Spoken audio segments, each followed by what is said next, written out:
Alright, we have our actual first look at new content that is coming to Halo Infinite since the game launched all the way back in November. Yay, this is something that I've kind of avoided talking about in the past couple months, and really since the multiplayer first launched for Infinite, because one, I really don't have anything to say that hasn't been said by everyone in the community. I feel the exact same way. And two, it just kind of bums me out. Like, I'll get into it more in a sec, but I think like everyone, I was super ridiculously excited for Infinite, and then to see how it ended up was disappointing is an understatement, obviously. I do want to preface just kind of generally talking about the game. I did really enjoy the campaign. I did my review that you can check out if you haven't seen it already, but overall the campaign I thought was pretty solid with a few issues here and there, but I am excited to see where it goes in the future. The multiplayer, on the other hand, has been a disaster, maybe one could say. We all waited so long for the next Halo game, and I'm still just shocked of how poor of a launch it was. I would never in a million years have actually thought that this game that came out years and years after Halo 5 made such a big stain and a mark on what not to do with a game launch, especially a Halo game launch. Infinite went and then did that even worse somehow? That is wild. Anyways, we'll talk about that more in a sec. We do finally, like I said, though, have our first blog kind of update thing about the state of the game and about what's coming in the future, so here it is. Season 2 of Halo Infinite will be titled Lone Wolves and will be launching on May 3rd.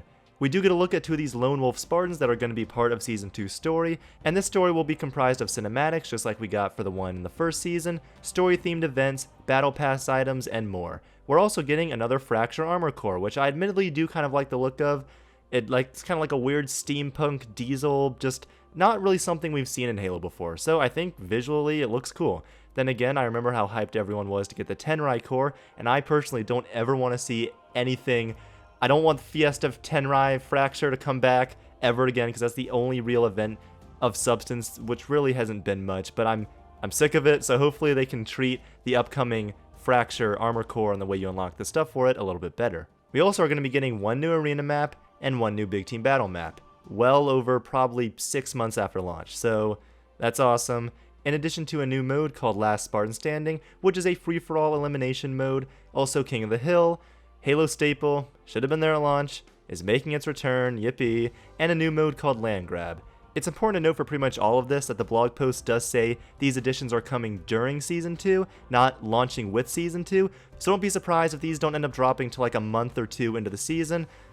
And things didn't obviously go how they were supposed to for Season 1. It got extended to 6 months when all the other seasons seem like they're going to be 3. So even if they do drop during the season, it shouldn't be too long until we end up actually getting to play on the maps. But it still is worth noting that the day Season 2 comes out, we might not actually be able to play on this new Big Team Battle map. We might not actually be able to play King of the Hill, the new arena map, just stuff like that. Also, co-op campaign they announced has been delayed from the start of Season 2 in May until sometime later in the season.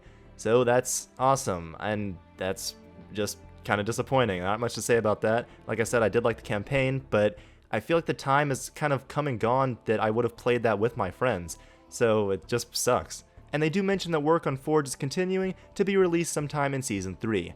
And from the leaks of just all the stuff that's kind of come out so far, it looks like Forge will be great. Very in-depth, kind of building off of Halo 5's.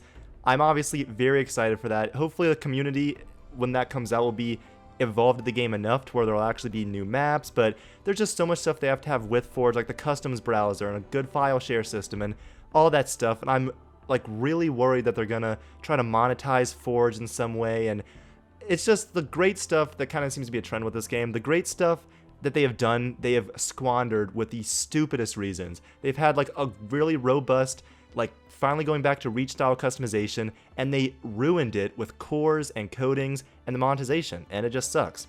They do also address a few more things like service records and more bugs that they're working on, and that's pretty much all this article really has to offer.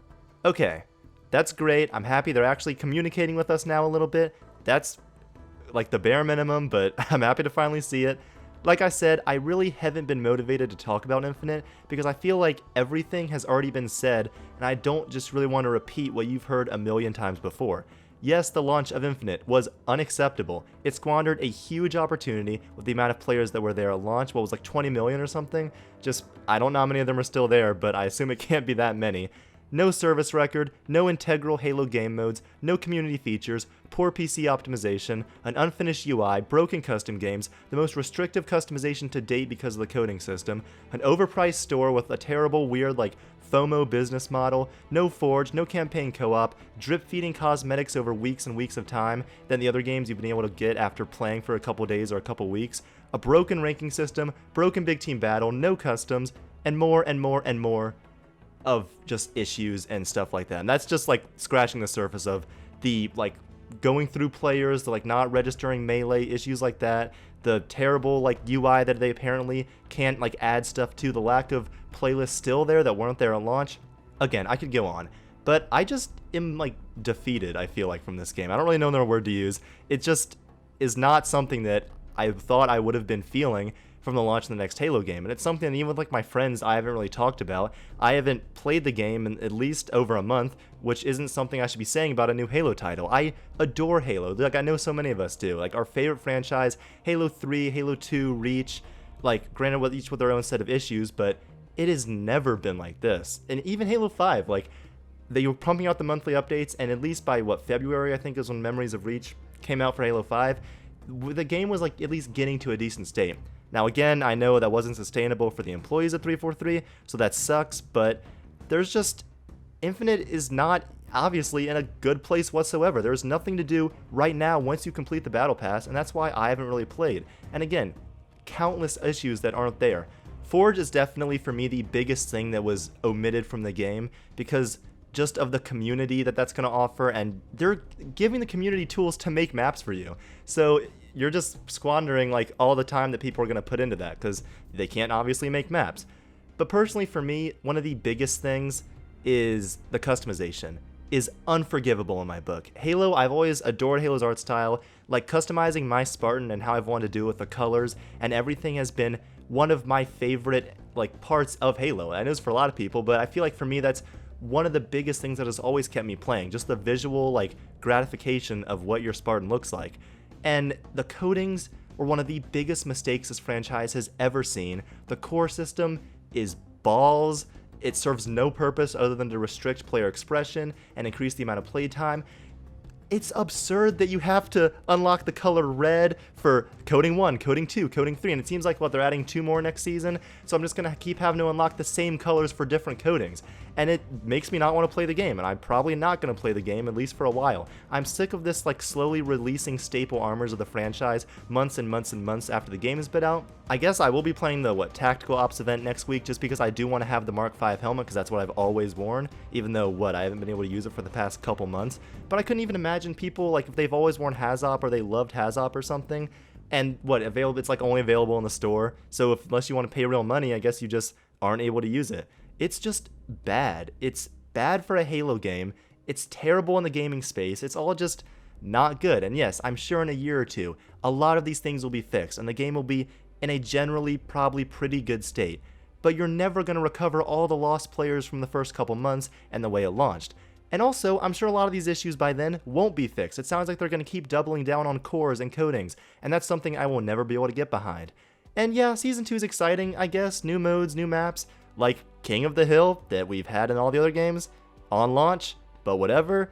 Like something new. It sounds like they may be developing a new mode or something that they're like keeping secret for now. That's cool, but again, for right now, that doesn't do me anything. This game desperately needs stuff like Infection a little bit more. And even just putting in Infection now wouldn't do anything because there's no Forge, there's no customs are broken. We don't even have the shotgun. Like, so it's just such a mess. It's all just releasing stuff that once again should have been there. And I can only say that so many times. I don't know all the behind the scenes stuff, but I can't imagine the reason Infection isn't in the game right now is because they've needed more time to make it. It's an incredibly basic mode, and it seems like they're just holding it back due to the business model of this free-to-play live service game, where they're like, alright, we're going to do a big Infection-themed event, and then it's going to be like a FOMO thing, so we're going to make a bunch of people play right now, and they're going to play this certain mode.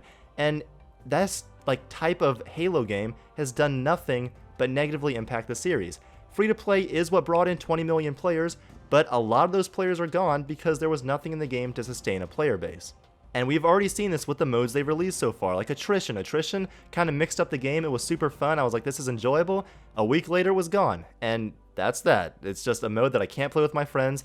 And yeah, they did the same thing with Fiesta, where they were going to remove it after the first Fracture Tenrai thing until people complained. Again, I do sympathize with the people at 343. and the individual employees, and I don't blame directly any of them. I support this whole priority zero thing with emphasizing team health first. Yes, obviously the people working there are the first priority. They're not like slaves to us. But also on the other hand, Halo Infinite has been unacceptable so far. It sounds like it comes down to a lot of poor management stuff, but this isn't, I think they mentioned like comparing their size to like some indie studio or something, but this is Halo. This is what should be one of the biggest gaming franchises in the world.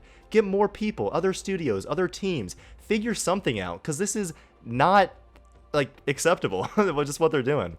It is comical how little has been done so far. The mid-season update was a day one patch that should have been released all the way back in November. The roadmap still isn't here after being delayed from January. I'm shocked. I really am shocked, and this is something I've kind of been keeping inside, and I haven't talked about the game, the multiplayer aspect, since a couple of days after it launched, and it's because I haven't been playing it, and I have nothing to say because there's nothing good that can be said. It sucks, and this community is hurting worse than I could have ever imagined in our years and years waiting up for Infinite to release. It sounds like Season 3 is kind of at the earliest going to be the next big push for this game. We'll see how things are looking then, nearly like 9 months after the game launched. Anyways, I'm going to stop my rambling. Are you guys excited for 2 new maps, King of the Hill, the stuff in Season 2, campaign co-op whenever that comes out, and what do you think about the state of the game right now? And what do you think is kind of the single biggest thing missing right now, or the single biggest change they could make that would improve the game? See you guys in the next one. Thank you all for watching. Majestic Gaming.